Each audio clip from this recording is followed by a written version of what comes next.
welcome to Puzzle Kids. Now usually I've got my teacher's hat on, sharing tips, tricks and hacks to help your child find their fit. But today I'm just coming to you as a mom. You see, I was so inspired by a story, by a video I watched yesterday of a mom kneeling down to her non-verbal son, and she said good morning. And her child looked at her in the face and he responded. He spoke for the first time and he said good morning, and then again good morning, and then he stood up and left the room.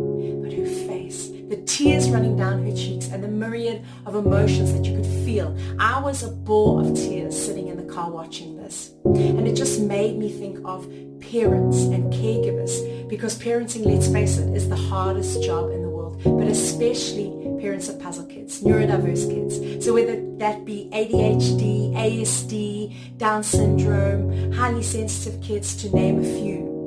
I just want to say that especially during this month, Autism Awareness Month, where we try to create awareness for our kids, we fight for our kids, we try to create acceptance, I want to say that we even need to be seen and recognized, to know that we're not alone in the journey. We need to hear the words that you're doing great, it's enough. So often we have this self-doubt. We lie awake at night and we think, is there something else I could be doing? Is there another toy, a resource? Can I help my child fit in? And some days we've only got 20% in the tank. Some days our child has a meltdown and we lose it with them. We don't listen to the behavioral therapy advice and we let them snack on anything they want.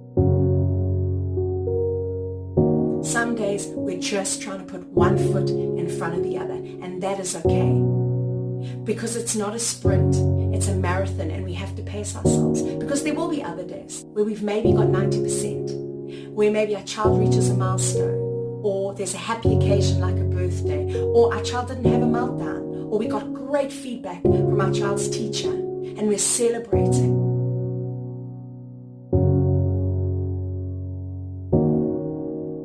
I know those days, they're great, but there are many other days in between. But I've got to remind myself, Carrie, it's okay.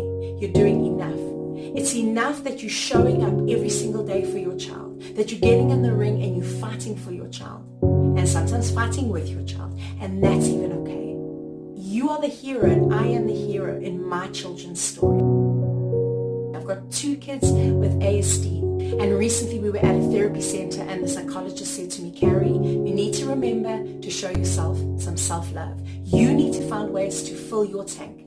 So for me, that's often a bubble bath for some essential oils, and even if my kids are running in and out of the bathroom, I just try to lie there for a while and let the stress leave my body. Or my Audible or Spotify accounts where I'm listening to some inspirational podcasts to get me through the day, through the crazy.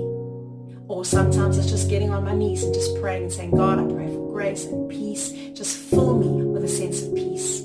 I think it's so important that we encourage each other, that we realize we're not alone in the journey, and it's okay to have those days where we feel flat. And just from my autism support group, from the moms and parents that write, you read hectic stories like, my child is no longer allowed to come to the nursery or to the kindergarten.